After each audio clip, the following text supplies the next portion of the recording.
Good evening, Xavier basketball fans. Well, we've arrived at the end of the second season, the conference tourney. Your Musketeers spanned 18-15. We went 1-1 in the Big East tournament. Made it to the semifinals for the sixth straight year. We've only gotten beyond that point once. That was a few years ago when we lost to Villanova. And, again, the Wildcats ended our run this year. But the season's not over. But first of all, let me bring in Chief Analyst of the Xavier Musketeers, my good friend Bill Gabriel. How are we doing this evening, Bill? Doing just great, Jim. How are you? Oh, I'm ready to go with this RaGing X report.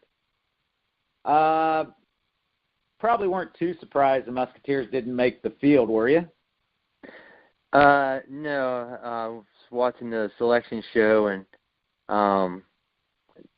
I wasn't too surprised not to see their name called. It just they needed to have one more win to even be on that conversation line, and definitely the only way they could have put themselves into the field for sure was winning the Big East championship, and unfortunately they came up a little short in that effort, so I had a feeling that's where they would end up, was someplace besides the NCAA tournament. Yeah, you just felt like they had to win one more game. If that would have maybe been at Butler at near the end of the regular season there, the game they let get away, or that game against Villanova, maybe one more win. Thing that, just throw this out here, and St. John's, who I think may be the actual last team that got in, you just look at their resume versus Xavier, and as I got to looking at it, there's some teams that should really be upset. This net score, which we haven't delved into too much, but supposedly was supposed to be fair and all that. Well, if you look at it, Xavier's net score ended up 67, but St. John's was 73. Played in the same league. Musketeers finished a game in front of them. Musketeers earned the number 4 seed to the number 7 seed to the Johnnies, and they beat St. John's twice. So I don't quite understand that, I'm sure. And I looked at their resume. That was the big knock on the Musketeers. They didn't have a big non-conference win. Well, I looked through the Johnnies. Now, they won all their non-conference games, but they didn't play anybody. So, but then as I was doing some research, I saw, what was it, North Carolina State net score of 33 and Clemson 35, and they both didn't make it. So I guess there's some other schools that probably should be a little bit more upset than the Musketeers. Yeah, I don't think that that net matters as much as they claim it does. It's a convenient piece of the argument puzzle when they want to use it. I really think they look at those quad 1 and quad 2 wins, and I think that really leans heavily upon their decision making. And what I'm guessing is all the wins that St. John's had over Villanova, and did they beat Villanova one time? Did they beat Villanova one time? I can't remember. No, they may have, and you know what? They beat Marquette twice. And they beat Marquette twice, so they had 3 wins there to Xavier's 1. And that's really right. So that's really what I think it was, because I thought, because that was the knock. I heard the NC State argument, and then somebody started delving into their 1-2. They were like 1-6 against quad 1s or something. I can't remember exactly what it was, but it wasn't a very good record against quad 1, and they had all their wins in the quad 2. But the AD wrote a big thing, Twitter or something, and she combined them together into one record, and it looked like they had a great record in those 2 categories.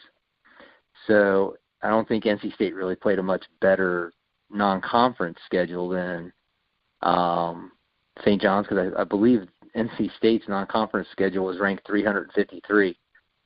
Yeah, I think you're right. I did read that or hear that somewhere, that their non-comp was really, really bad, and they wanted to send the message, hey, you got to play that, and maybe the message has been sent. It's just Yeah, again, and I'm not complaining. I think the Musketeers, especially where we were about a month ago, this team finished well, and I think, you got to be proud. And the future's bright for the Musketeers.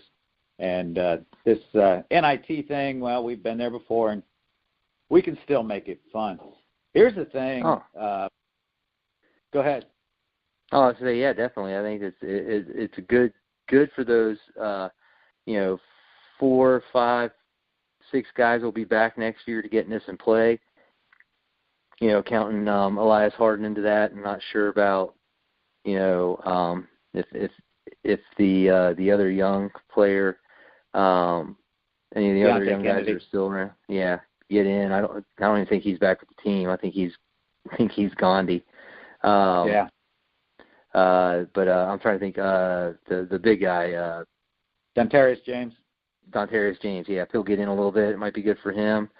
Never know. But it's definitely good for those for sure, the 4 starters and Elias Harden to get some more minutes and play basketball, because it'll keep them in that basketball routine a little longer, because I believe they get some extra summer dates, because they're aren't they going to Spain, I believe, this it's about, they're due for that, where they can make that extra trip. So yeah, that would be good.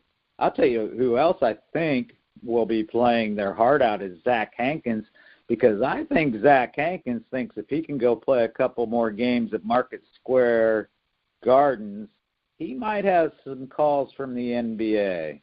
I think he maybe got a little attention. He's going to play somewhere, but I think some NBA teams said, this is a big guy who's pretty agile. His defense got better. So I think he would love to go back and play a couple more games in New York City, get a little more national attention, might improve his stock. So here's the other thing. I thought I was going to lead with this, and I just 9 Big East teams are playing in the NCAA or the NIT. There's 5 teams from the Big East in the NIT. In fact, it could be a Final Four of Big East teams. Wouldn't that get the attention of the media if that would happen? And then I just found out the only team I thought was left out, DePaul, they actually accepted a bid for the CBI tournament. So actually all 10 Big East teams will continue beyond the regular season this year. And you and I have talked about it a little bit. I think the Big East is just in a couple of years it's just going to be a monster again, kind of like it was last year. I'm thinking they should be back to a 6 maybe 7 bid conference again in the future, with all the young players some of these teams have and the success they've had. Well, let's talk about the go ahead. I was just going to agree with you. I think they're just the talent that the other programs are pulling in. It's going to be solid as you can be from top to bottom. And of course, the Musketeers. I just read some publication, 19th ranked recruiting class in the country and 2nd ranked. I don't know. I would guess it's probably Villanova. 2nd in the Big East. So. And we've talked a little bit about those recruits, and maybe in a future final show we'll review those again. Well, let's get to the games. Thursday afternoon is kind of a tough one to catch. I did catch most of it. Xavier 63, Creighton 61. And there's a chance we see the Creighton Blue Jays again. Again, I think that would be a semifinal game in the NIT. Man, that game was kind of like a microcosm of the season. Started out great, went through a drought there, pulled close to even at half, although I think they were up 6, and then they went 9 minutes in the second half and didn't score. What were your keys to winning that? Who do you give kudos to? Wow. After having watched that game, especially the whole, the second half, I got to see all that. I got home in time from work, and I'll tell you what, Zach Hankins, he showed up to play, and it was a good thing, because Tyreek Jones did not show up in that game. Picked up a bunch of fouls quickly, just was not very effective when he was in, and the foul trouble really limited him. Probably couldn't get himself into a real rhythm. And Zach Hankins just was dominant. That, even in that scoring drought, I felt myself almost hollering at the TV, "Get it to Hankins," because they couldn't guard him. And he was doing a lot of great stuff, and he really saved their butts with the tip in as time expired, and it was running out there right before the final attempt by Creighton that was blocked by Kyle Castlin. And that was the secret. The other big secret was they only had 9 turnovers. Yeah, we've talked about all year. Keep it under 10, and you can give yourself a chance. I think this team, anytime, anybody. Hankins played well. Yeah, Jones was not there. Don't know what was going on. Kind of saw some of the old Tyreek Jones getting in foul trouble early and sitting on the bench, never really getting into the game. Najee Marshall had a decent game coming back from the injury. He had 11 points and 8 rebounds. Quentin had no turnovers himself with 4 assists. But you got to say the defense won that game, and that last play where Kyle Castlin blocked that shot, that just emphasized that defense was going to win that game. Yeah, their defense was phenomenal. I think they held Creighton to 40% from the floor. They were just in their defensive stance and just in their face the whole game, especially the second half. They were just on it defensively. It really made Creighton work for anything they did get. Yeah, and I think Creighton was averaging over 80 points a game and hold them to 61. And I think they held them to 61 when they started this run. And you got to admit that really defense is what's carried them through this last 9-game string where they've gone 7-2, and hopefully that will continue. Well, let's go to Friday night's game. Thought they had it. The good thing is I think Villanova isn't the big boogeyman anymore. They went toe-to-toe. Man, a couple bounces here or there, or a free throw made at a key time, and the Musketeers would have been on their way into the final game, and who knows. But talk about the Villanova game, where it turned. I mean, the Musketeers led almost the entire game. Well, the thing that stands out to me, the great performances by Paul Scruggs and Zach Hankins. I mean, Scruggs had 28, Hankins 18, and then you look at the stat line. You're like, how did they lose this game? Well, the way they lost the game was the minuscule little things that you got to, they just probably make you just cringe when you start looking at them.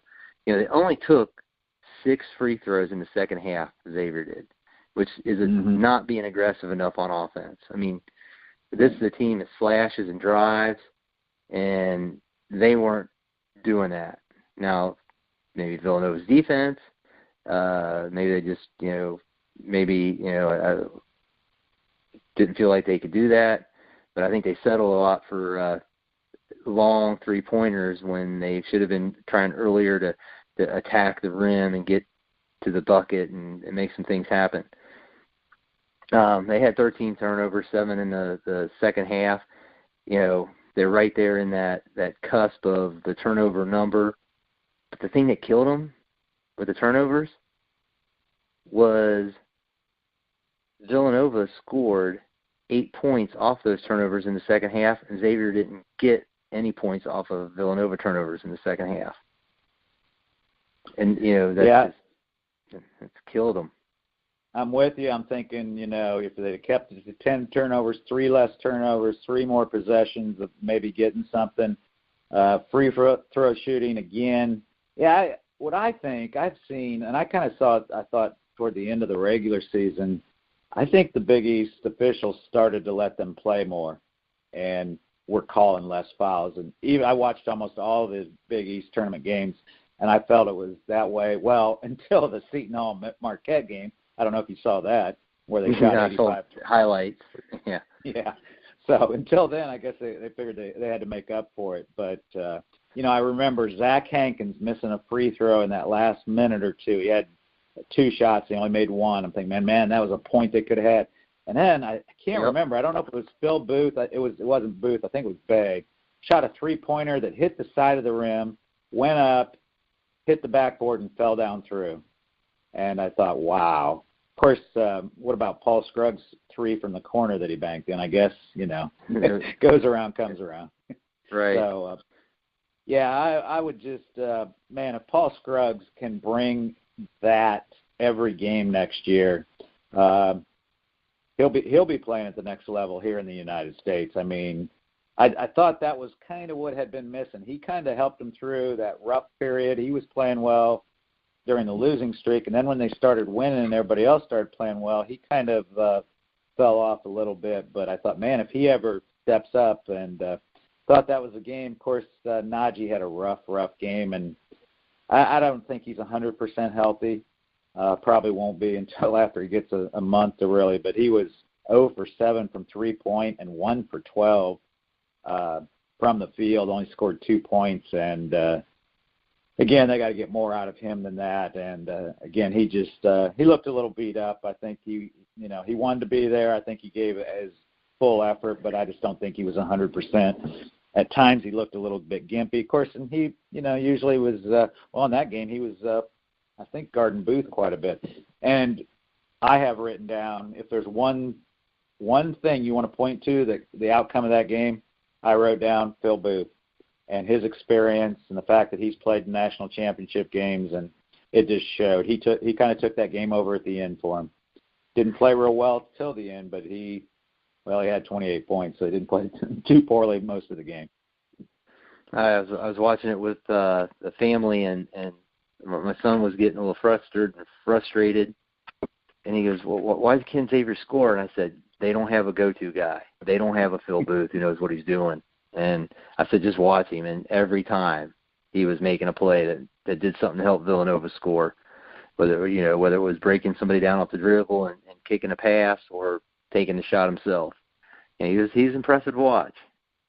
Yeah, and a classy guy. And of course, a great story if you dig into it. He's been twice, I think, missed most of seasons during this is his 5th year there. He got a red shirt, but serious injuries, and he's fought back through both of them. And, of course, a part of that national championship team last year, and, again, leading the Wildcats to another Big East regular season and tournament championship. So won't be sad to see him or Eric Paschal be gone. I guess one other thing I thought they gave up some offensive rebounds that usually they don't.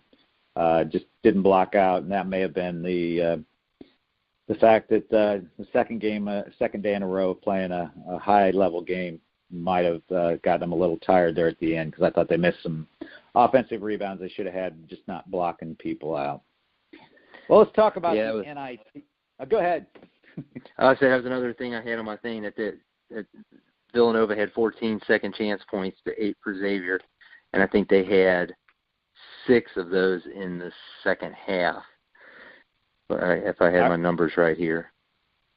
Yeah, I remember. I remember one sequence where they missed 2 shots in a row, and the rebound really wasn't a case of not blocking out; it just came right off to somebody, and they ended up getting a 3-pointer out of it, and just one of those where just didn't go their way. Well, let's delve into this NIT field. The Musketeers, a number 3 seed, will be playing the Toledo Rockets Wednesday night at home. Another game at Cintas Center.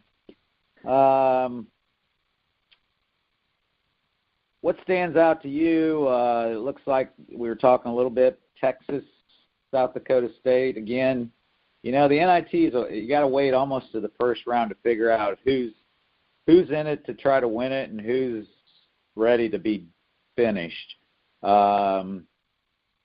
Indiana, Alabama, TCU, and North Carolina at Greensboro, I guess, who was considered the last team that didn't get in. Who do you like? What do you see? what do you think the Musketeers' road is to New York?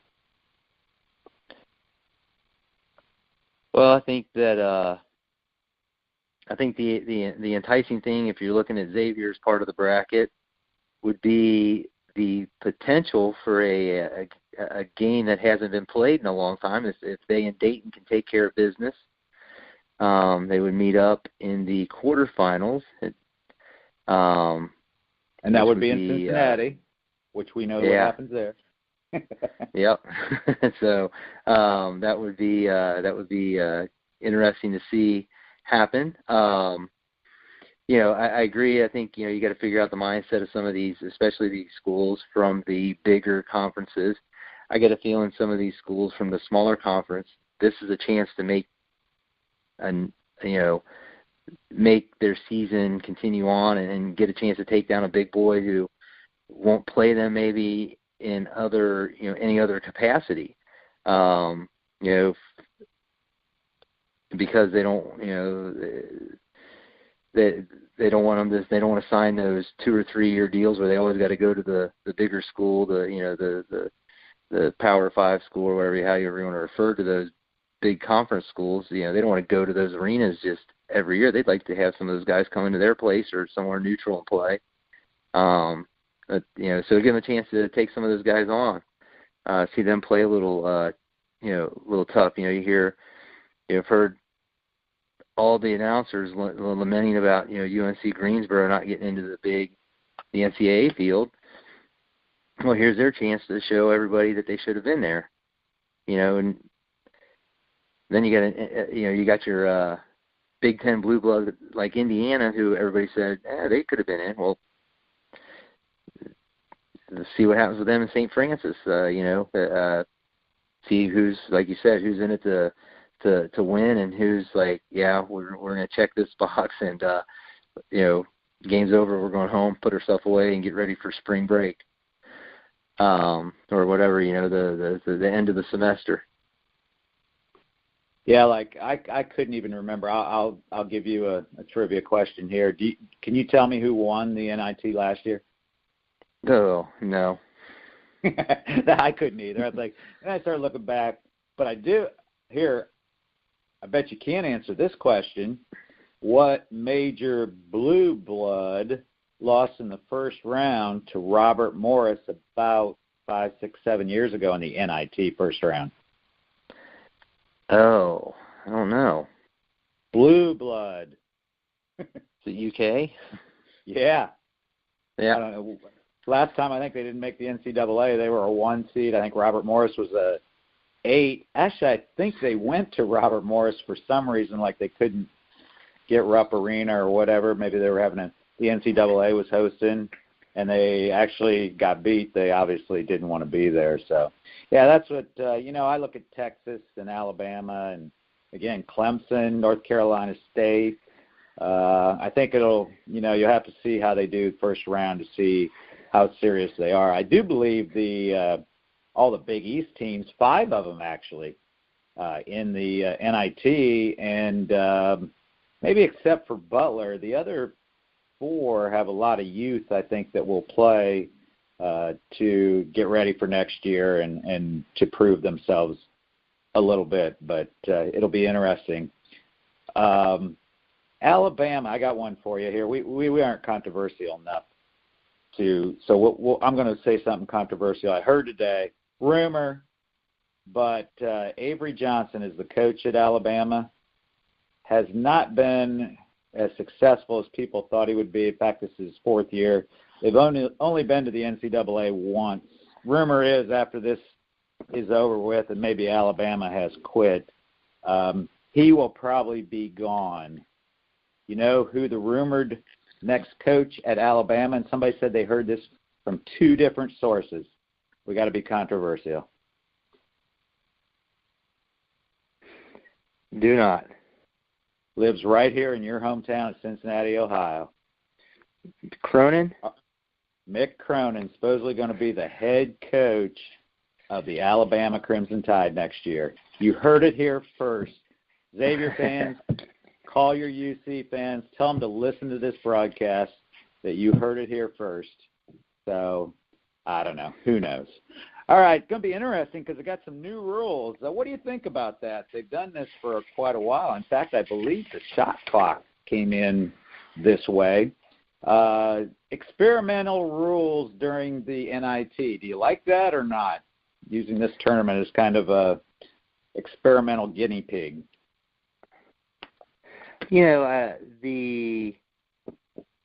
I like it. I think it's fun. I mean, maybe it'll give a different look. It's kind of like, whenever the American players play overseas or international, they're always playing by some different rules than what they're used to. So, and they seem to adjust to it all right.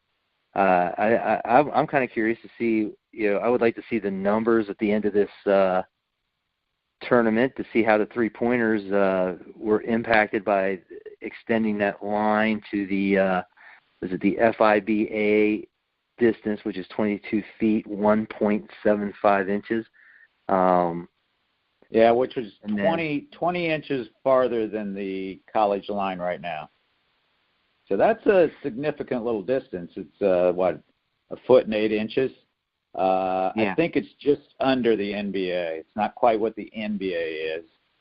But, the stats will be interesting. As I was joking, it might help the Musketeers to keep them from shooting, and maybe the opponents who are good at that, maybe that'll throw them off. Widening that first one is the three-point line will be 20 inches out farther. They're going to widen the free throw lane to 16 feet. It is currently 12. So 2 extra feet on each side, and that is actually the NBA lane. How do you think that'll affect the Musketeers being an interior team? Might have some effect because the block's going to be 2 feet farther out for those postmen. Yeah, but I think I think that if you watch them, they'll probably be getting the ball about the same spot they usually do because they're never right on the block. They're always off of it, and they'll work their way into the spot they want to quickly to get the shot off they want. I don't see that impact. I think it's going to be more of a thing when you're actually shooting the free throws because I think if you have some quicker guys diving down in there, they might be able to pick up some offensive rebounds a little easier. And if you're you got some so you're going to have to be really solid in your blockouts, so they don't try to take advantage of maybe being a little quicker than your size to do that. But that'll be interesting. I think I'd like to see it from the perspective of a team who likes to drive, like Xavier does, and the bigs are widened out. They got more space in there because the defender still has to guard the other post player, and so I see how that spacing helps them out with their ability to drive to the basket. I think someone like Paul Scruggs and Najee Marshall and Quentin should be licking their chops at that to get a little bit more space in there to get to the rim. Third one, I don't know, have much of an impact on a rebounded shot that hits the iron. The clock only resets back to 20. Kind of, and there are other things now like the kickball when it goes back to 20. And I think on a foul, right now it goes to 20. I think when the defense commits a foul where it's a non-shooting foul. So I don't think that's going to have too much of an impact. And then the last one's kind of interesting. They're going to, in fact, I was thinking about this. I think last year or in the last few years, the few NIT games I did watch, I think they actually went to quarters one year. They were playing 10-minute quarters instead of the 2 20-minute halves. But they're going to reset the fouls at the 10-minute mark of each half, and they're doing away with the 1-and-1. It's when you make your 6th foul in that 10-minute period, you automatically shoot 2 free throws, but no more 1-and-1s. What do you think about that one? Not quite sure what they're getting at there. Yeah, I was reading through that again as you were describing it, and I think it really hurts you if you're a team who doesn't foul a whole lot and you play good defense by positioning and stuff, kind of like Xavier. And if you're at that end of the ball game and you're within a point, and now you have to start fouling to make the other team shoot free throws, you have to foul a lot to get. You have to have make those 5 fouls instead of maybe just having to make 2, or something like that. You might have to make 4 fouls. So I can see where that could matter. I do like the fact that they automatically get 2 free throws. It kind of takes away the hope of them missing on the front end of the 1-and-1. Especially if you're the team with the lead. If you're rooting for the team behind, you'd be like, man, I wish they were shooting 1-on-1. So, that's the only thing I can see with that. Of course, you probably don't remember. I do, and it goes way, way back in my basketball playing days. But I played in an era, and high school was playing. I can't remember if college was doing the same thing. But for the first 5 fouls, you got 1 free throw. So, and then I remember, I think I was in high school when they changed it to where you got the possession until it went to the bonus. So that's telling my age right there. All right, well, it'll make it a little bit interesting. Again, I don't think anything is too. I wonder if we're probably maybe within a 5-year period of where the one I've heard talked about a lot is moving the 3-point line back, especially because some teams have become so proficient at shooting at that depth now, which is 18-9 or something like that. So that'll be interesting. I don't think it'll have much effect on Xavier. All right, let's look ahead to Xavier's opponent on Wednesday night, the Toledo Rockets. They won the Western Division of the MAC, 25-7, 13-5 in the MAC. What should we look for with the Rockets? It's been a while since the Musketeers and Rockets have played. Used to play a lot back when they were in the MCC. Used to be a non-conference game a lot. Yeah, they had a nice year. I was checking out they're 8-4 overall on the road, so they're not they're not uncomfortable playing on the road. They're led by 2 seniors. Jalen Sanford, who's their leading scorer, is a 6'4" guard. He averages just a little over 15 a game. And then a 6'8" forward, Nate Navigato, I believe is how you say it. He averages just a shade under 13 a game, and he's their top 3-point shooter.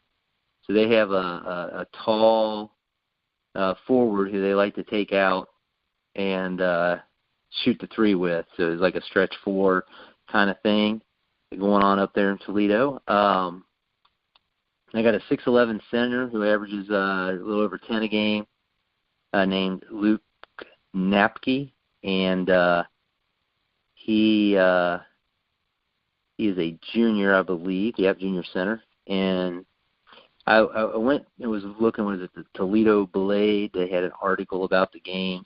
They had interviewed the head coach, and he was saying that one of the things he was glad about was he got to coach the 3 seniors again. I think one of the seniors comes in off the bench and contributes.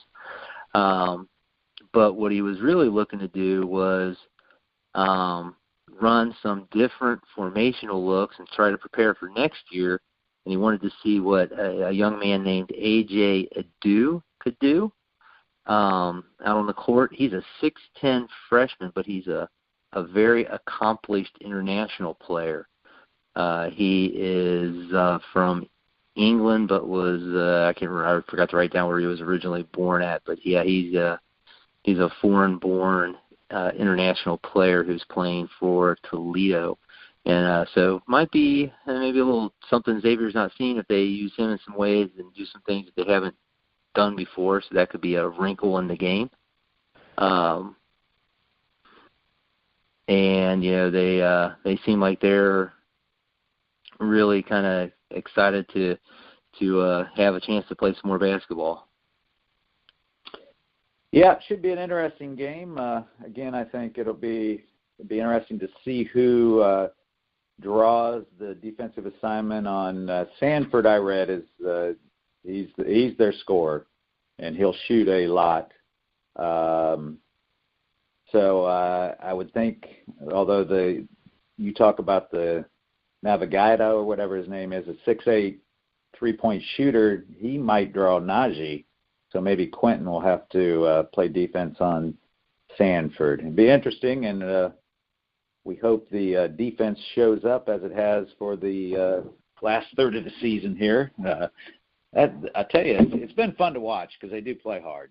And, and I feel great for Travis Steele, who was being mocked, I know, and laughed at because he said that this should be one of the best defensive teams Xavier ever had. And, of course, early in the season, people were asking where that great defense was. But I think what he saw somewhere in practice or potential or whatever, he's finally gotten it out of them. And you have to give kudos to Coach Steele. I'm sure it's not been an easy year for him, lots of stress, first head coaching job, but he's pulled him in. Well, let's talk about NIT history. How many times has the Musketeers been in the NIT? I went back and looked. Do you know that, Bill? Let's see. What do you got? I got 7. I got 6. So we'll compare here. 1958, they were the champions.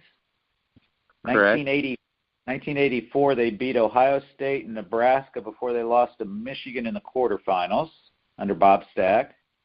I know, and I was not here yet. I moved to Cincinnati in fall of '84, but I've read in Xavier lore that when they upset Ohio State in that NIT game, that was kind of what we were talking about, an unknown getting to play a big boy that probably wouldn't play him, and that's a watermark, so to speak, in Xavier basketball history.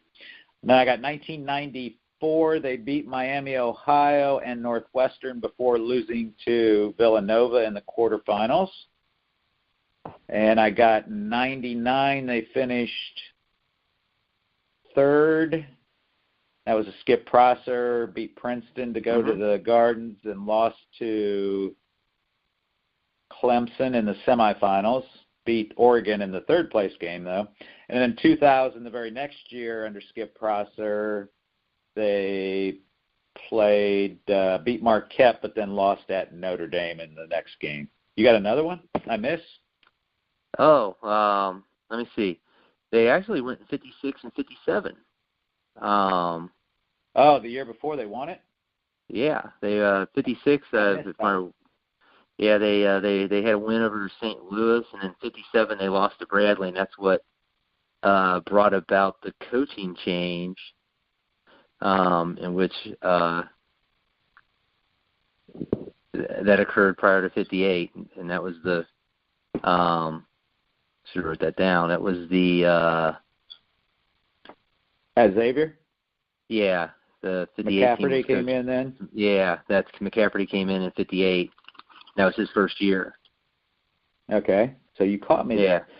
I started with the 58. I thought that was the first one, and interesting, kind of some parallels to this year. In fact, I'd heard this story before. Xavier started out really hot. I think, and I looked, they were like 12-1, 12-2, were ranked, and then they kind of sent the invitations out even before the season was over. Of course, we've talked about before, I know, on different shows and podcasts we have, how the NIT was sometimes considered the better tournament to go to, the more important tournament, because it was played. At that time, all the games were played in Madison Square Garden. But they put out an invitation to Xavier, and then in February, Xavier went on a 5-game losing streak. I thought, wow, that sounds familiar. And actually, the story was that the NIT wanted them to give it back. They asked them, do you really want to come? And they're like, yeah, we're coming. So the NIT was kind of like, man, we don't know if we want you. But they did go, and, of course, won 4 games and ended up winning it, and was the first national basketball tournament championship by any team from Ohio. Beat Niagara 95-86, beat Bradley 72-62, beat St. Bonaventure 72-53, and then beat the Dayton Flyers 78-74 to be the NIT championship, or the champions. And, of course, kind of interesting, too, the year they did make it to New York, the first round game was Toledo. And actually, for some reason, was played at Toledo, and the Musketeers only won that by 2 points.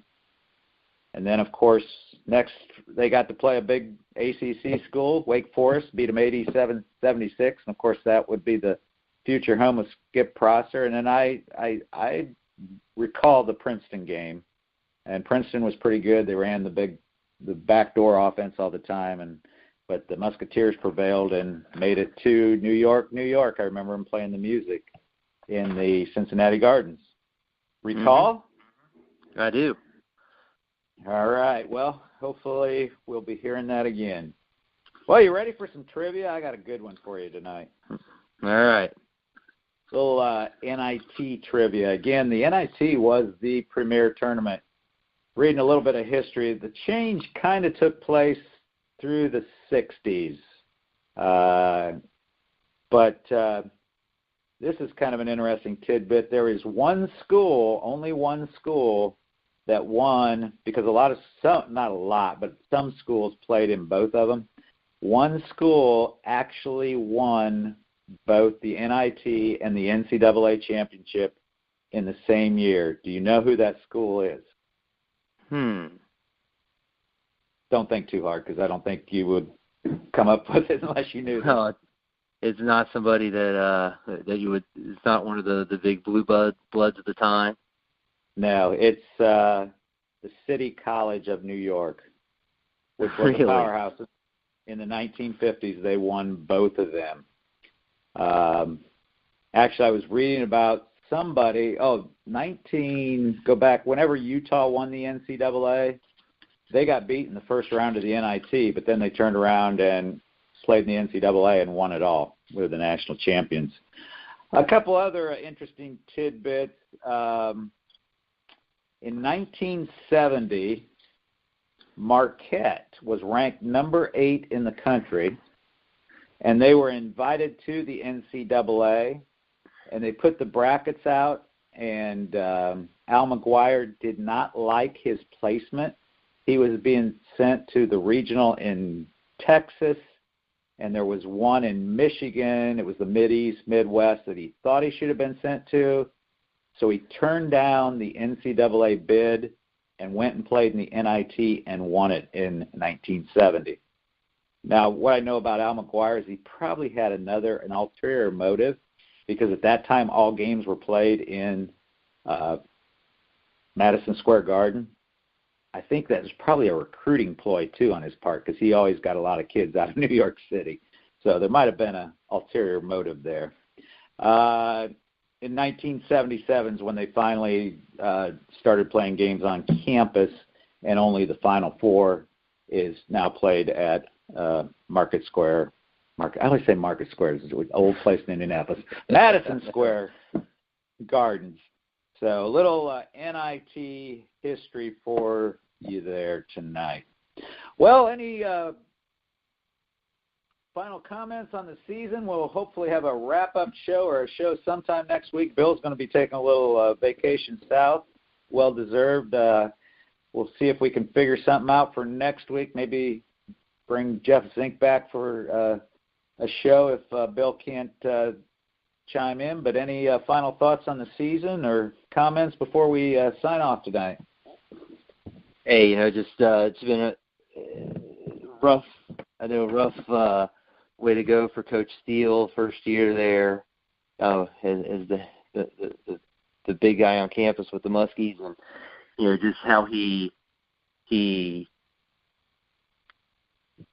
came up with a solution to their challenges and got their 5 best players on the floor, even though he had to go against conventional wisdom and play 2 post players at the same time, and really in a conference and in a old school mentality of 2 bigs and 2 post players in a conference that kind of uses the modern, 4 guys on the perimeter, 1 guy down low, or no guys down low, and just had a nice run there to end up the season. I think he kind of showed that Xavier did pick, the right guy for the job after Coach Mack left. Yeah, I totally agree. When you look at the situation he was given, and here's reality: Xavier fans have become spoiled, so to speak. I mean, we start talking about 20 years ago, the NIT. Again, I'm thinking that Wake Forest game, that was a big game because Xavier was in that position, and we've come so far. And you read the internet, there's some of these people, I ain't going to watch the NIT. This is, and again, some of the old guys are going, you got to remember where this program come from. It's come a long way, and there's been a lot of steps, and there's been some times when things didn't go so well, but once again, the Musketeers, they made it interesting. And again, this will be a season I think I'll remember just for the adversity they did go through, the 3 graduates coming in and really contributing, especially here at the end. All 3 of them have stepped up and been a part of this little bit of run, and kind of hope maybe they play a couple more weeks. It would be fun to watch them play. So, well, with that, we will end the RaGing X report tonight, and we'll end it as we always do by saying, go Muskies. Go Muskies. Hope to talk to you or hear you next week. And we want to thank Mike Goodpaster and the Grueling Truth Network for putting us out there.